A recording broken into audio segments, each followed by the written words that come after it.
ये एनकेबी रोस्टर का घर कहाँ है यार?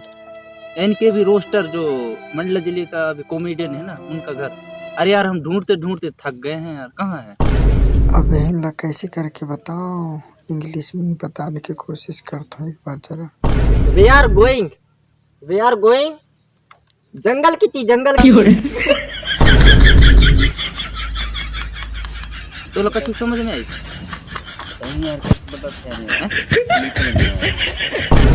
एक बार और बता भाई।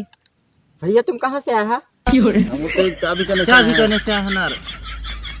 गांव के भाषा आथे ने? आते ऐसे बोला ना रे। चलो देहाती बंद।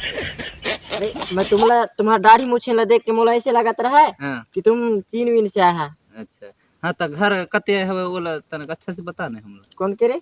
एनकेबी रोस्टर।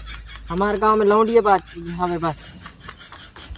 अरे ऐसे नहीं होए, लौंडिया बाज न होए बा। लौंडिया बाज अरे लौंडिया बाज। लौंडिया बाज करते। चल रे घर भाई, यह पट्टी मिली यह पट्टी। यहाँ अरे सुन ले एनकेबी रोस्टर लौंडिया बाज ही किसका नहीं है घर?